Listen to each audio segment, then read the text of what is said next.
Vamos con las noticias de las 8 con la ayuda de doña Carmen.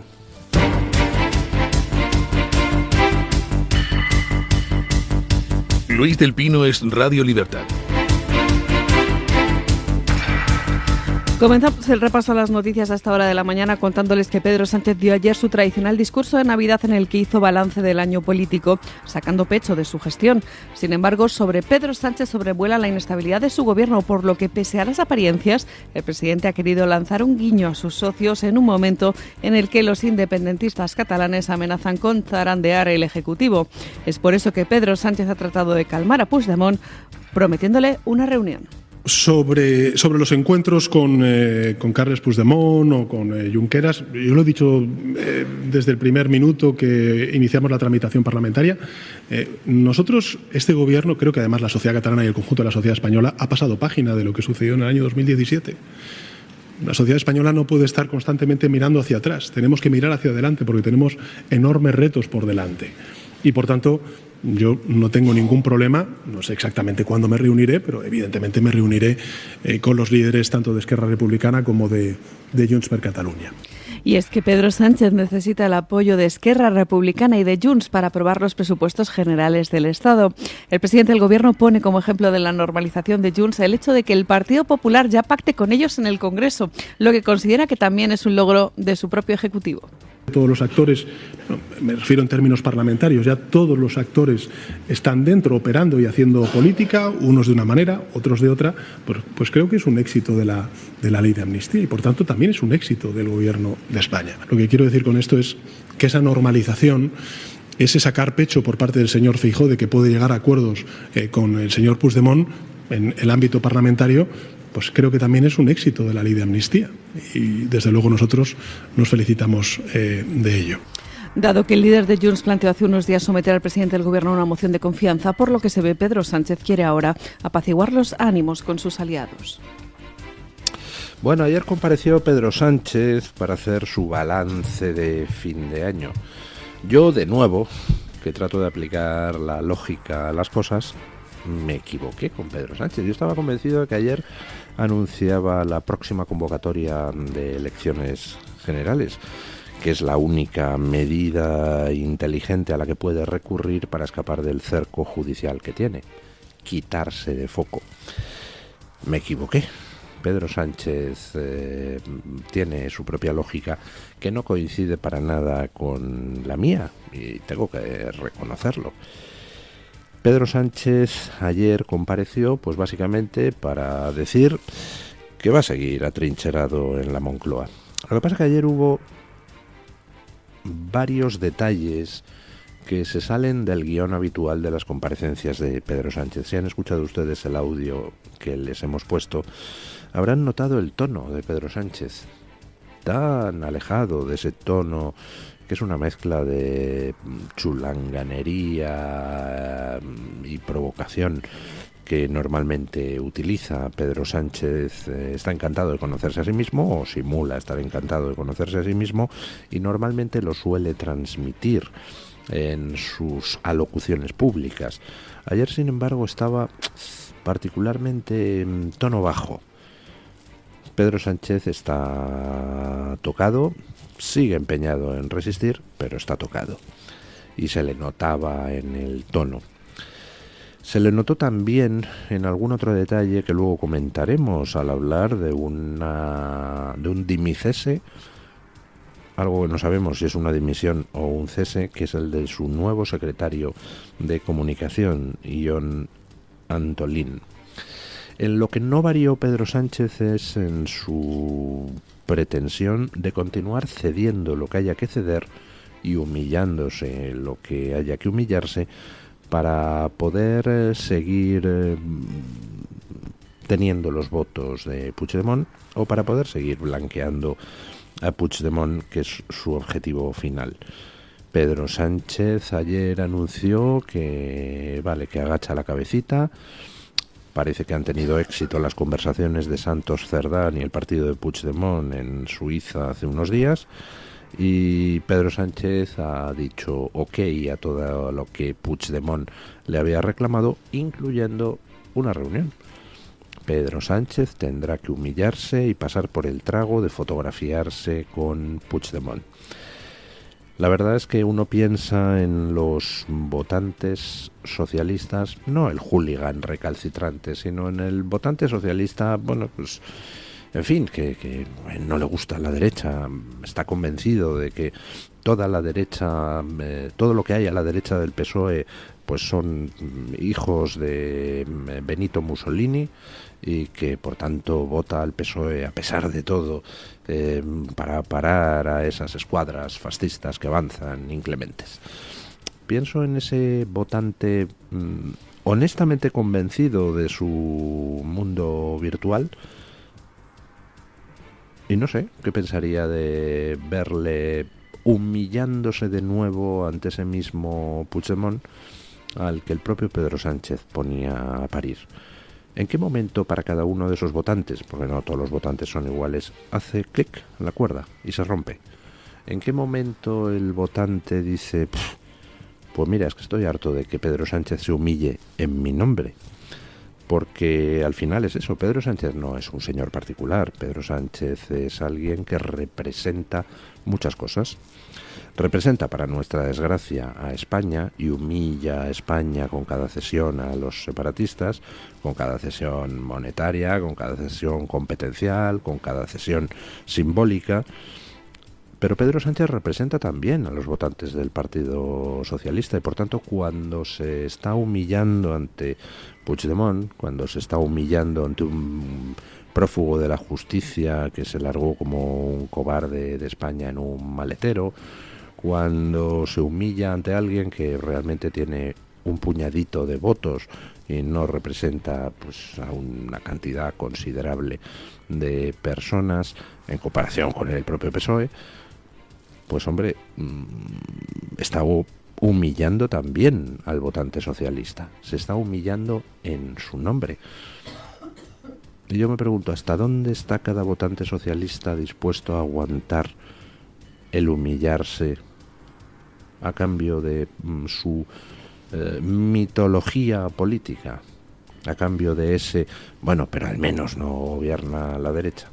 Bueno, pues me supongo que la foto con Puigdemont le costará a Pedro Sánchez otro puñado de votos, no sé si muchos, si pocos, pero en cualquier caso, vaya tragaderas hay que tener para ser votante del PSOE.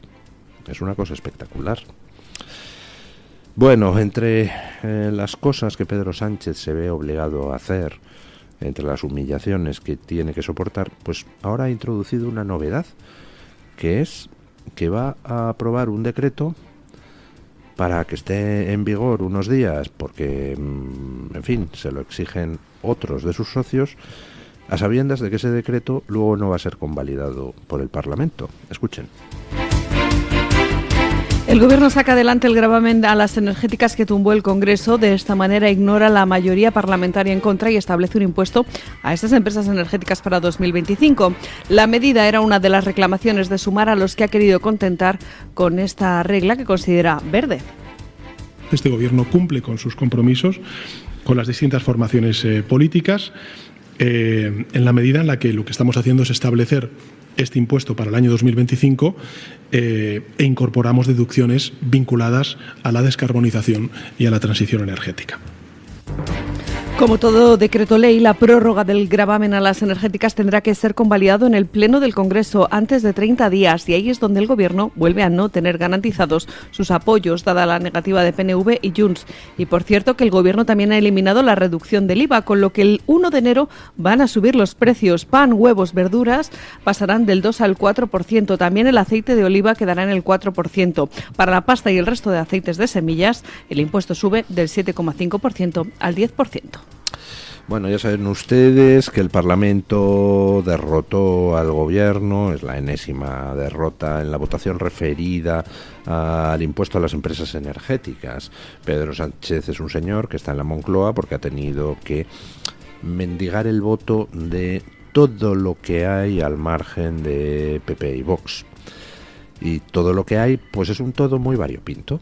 Y entre ese todo encontramos pues partidos de la órbita podemoide, es decir, de la extrema izquierda, como Podemos, como Sumar, partidos del ámbito separatista, como Esquerra Republicana y Junts, que uno tira más a la izquierda, otro tira más a la derecha. Lo mismo pasa en el País Vasco, donde tiene a los herederos de ETA por un lado, posicionados más en el lado de izquierda, y por la derecha tiene al PNV. Tiene a otros partidos separatistas claramente en la izquierda, como Compromís y BNG. Es una amalgama donde no todos están de acuerdo en todo, y en concreto en lo del impuesto a las energéticas, pues resulta que se le descolgaron tanto PNV como Junts, y fue derrotado en el Parlamento ese intento de establecer un impuesto a las empresas energéticas para 2025. ¿Cómo ha reaccionado Sánchez? Dice, pues lo apruebo por decreto. Y entonces va a sacar un decreto que va a estar vigente pues lo que tarde el Parlamento en tirarlo abajo, porque el decreto tiene que pasar luego por el Parlamento para que lo refrende la mayoría, y ya hemos visto que la mayoría no la tiene en este tema concreto. Con lo cual, para contentar a sus socios más demagógicos en el tema impositivo, pues resulta que tiene que fingir que les concede las cosas, y efectivamente se las concede, pero durante unas semanas, para que después el Parlamento vuelva a tirar abajo el decreto. Esto ya es, en fin, la tomadura de pelo continua, incluso a sus propios socios. Al final, pues ¿de qué hablamos aquí? De poner impuestos a los ricos, a las empresas energéticas. ¿Pero impuestos qué? Impuestos pretendidamente verdes. Obligar a las empresas energéticas a una serie de cosas que al final en lo que redundan es en la ruina de nuestro sector energético. No es otro el objetivo del gobierno de Sánchez que ir arruinando sector tras sector, pero al final el impuesto no lo pagan las empresas energéticas. Eso es una tontería, al final lo pagamos nosotros. Las empresas a lo que van es a ganar dinero, y si el gobierno les pone un nuevo impuesto, pues lo que hacen es repercutir ese impuesto en sus clientes, inevitablemente. La gran empresa sobre todo, no va a decir, bueno, que ahora me quita más dinero el gobierno, pues nada, qué fastidio, ahora entraré en pérdidas. Hombre, no. Lo que hará será decir que ahora entro en pérdidas, que ahora reduzco mis beneficios objetivo. Pues no, lo repercuto de una manera o de otra en precios, bien en el precio directo, bien en cosas indirectas que meto por las facturas, y me fumo puro. Y al final somos los ciudadanos de a pie los que pagamos los impuestos a las grandes empresas siempre. Pero bueno, ya saben ustedes que hay socios de Sánchez que están en la demagogia perpetua, y ya saben ustedes que Sánchez siempre está dispuesto a conceder lo que sea, incluso, como en este caso, cuando no puede concederlo, porque no tiene la mayoría parlamentaria para aprobarlo. Ahora de Venezuela, el presidente del gobierno, Felipe González, ha pedido al Ejecutivo que facilite la vuelta de Edmundo González a Caracas, e incluso se ha ofrecido a acompañarle en su retorno. Es posible, y él está decidido. Te digo, si yo tuviera que tomar las decisiones, lo llevaría en un avión como lo trajimos. Y lo llevaría en un avión, y yo estoy dispuesto a acompañarlo. En el transcurso de un desayuno del Foro Nueva Economía, Felipe González ha sido muy crítico con Nicolás Maduro, al que se ha referido como un tirano arbitrario sin legitimidad democrática, llegando incluso a compararlo con Bashar al-Assad. Es por eso que Felipe González ha pedido al gobierno de Pedro Sánchez que traslade a Edmundo a Caracas para garantizar su toma de posesión. Bueno, pues vamos a ver qué pasa el 10 de enero. Evidentemente, el tirano Maduro ha hecho caso omiso de todos los llamamientos de la comunidad internacional. la oposición venezolana, perdón, el gobierno legítimo venezolano, es decir, Edmundo González, María Corina Machado, que son los que han ganado las elecciones, insiste en que tomarán posesión el 10 de enero. No sé yo qué puede pasar de aquí al 10 de enero para que sea posible que Edmundo González viaje a Venezuela para tomar posesión del cargo, porque allí quien sigue controlando los fusiles es el dictador, asesino y torturador Nicolás Maduro, el jefe de ese narcogobierno que mantiene a Venezuela en la más absoluta miseria, pese a ser el país con mayores reservas petrolíferas del mundo. Dice Felipe González que estaría dispuesto a acompañar al líder de la oposición, Edmundo González. Bueno, pues me parece bien que acompañe al líder de la oposición. Si además hiciera algo concreto, no meramente hablar, para poder sacar de la Moncloa a quien es un aliado objetivo del dictador Maduro, es decir, a Pedro Sánchez, pues sería maravilloso. Es una lástima que, siendo expresidente socialista del gobierno, Felipe González parezca no tener ni el más mínimo poder para mover ficha dentro del Partido Socialista. De hecho, resulta muy curioso cómo Felipe González ha bajado el tono de sus críticas contra Pedro Sánchez desde que se indultó a Chávez y a Griñán. Es decir, mientras no se les había indultado, Felipe González daba a Sánchez bastante más caña verbal. Desde que se les ha indultado, pues parece que, bueno, está como más tranquilo, ¿no? Si echamos la vista atrás y pensamos en cómo está hoy la situación en España, pues la realidad es que muchas de las semillas del árbol de la destrucción se plantaron en época de Felipe González. En su tiempo mucha gente avisó de lo que iba a pasar si se acababa con la independencia del Poder Judicial, por ejemplo.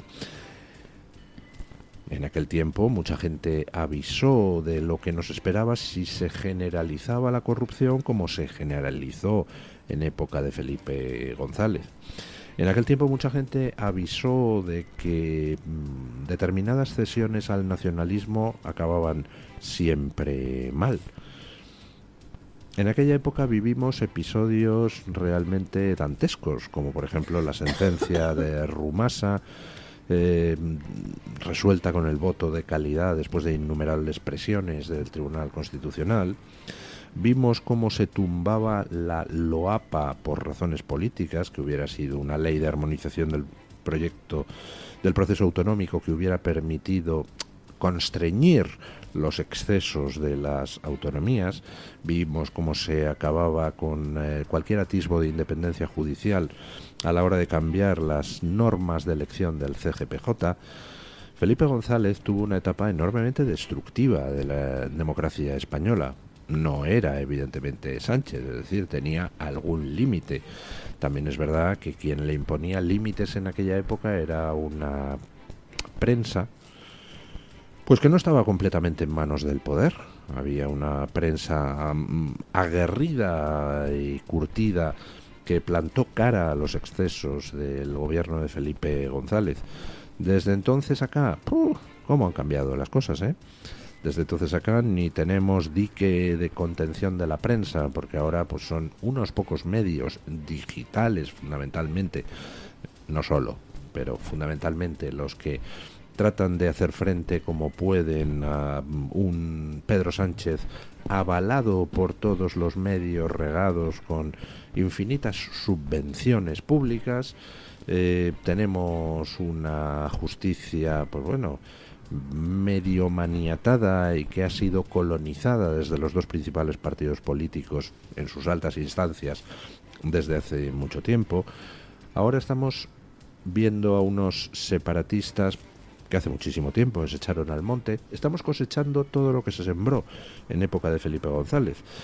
Y hombre, pues teniendo a Pedro Sánchez en la Moncloa, es natural que demos una cierta importancia a las críticas que pueden venir desde ese sector del socialismo tradicional, pero vamos, Pedro Sánchez es hijo o nieto o bisnieto de Felipe González, de Alfonso Guerra, de Alfredo Pérez Rubalcaba.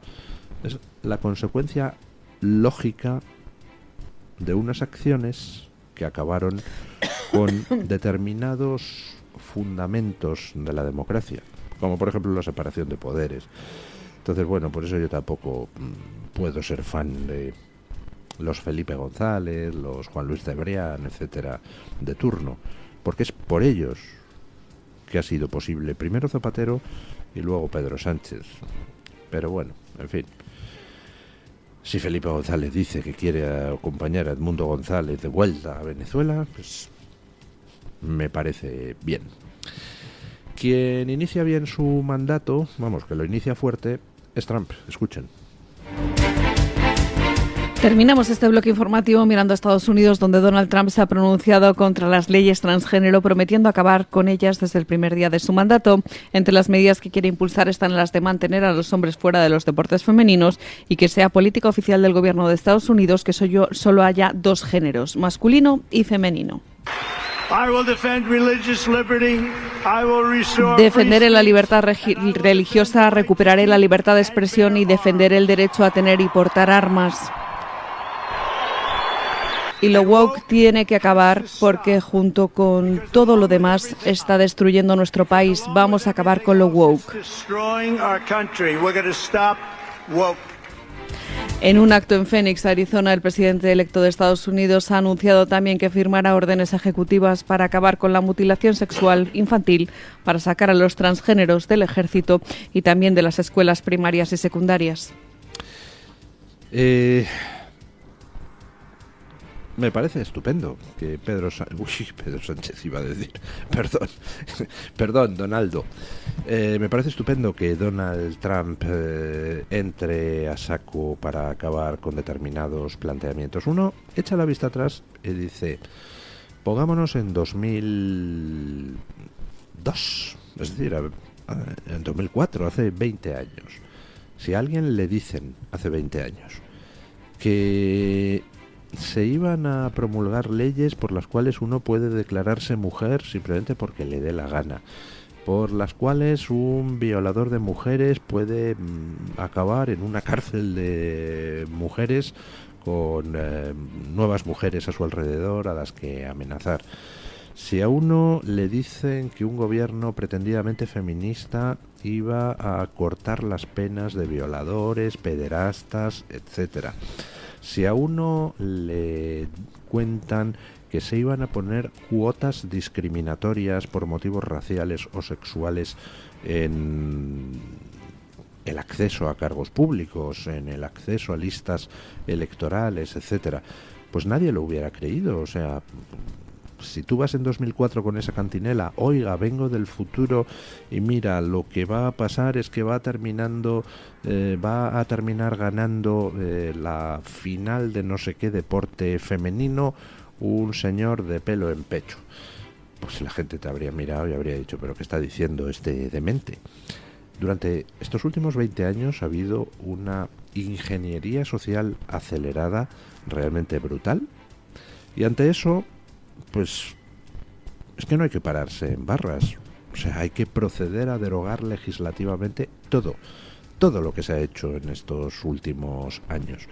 Hay que entrar con la motosierra legislativa, y Trump dice que desde el día 1 va a empezar a dictar órdenes ejecutivas para que dejen de ser normales, de ser legales, pues cosas que están absolutamente fuera de la realidad. Y bueno, pues Trump toma posesión el 20 de enero. Vamos a ver qué pasa a partir de esa fecha, donde empieza en otro país más, en Argentina ya ha empezado, pues la reconquista cultural e ideológica.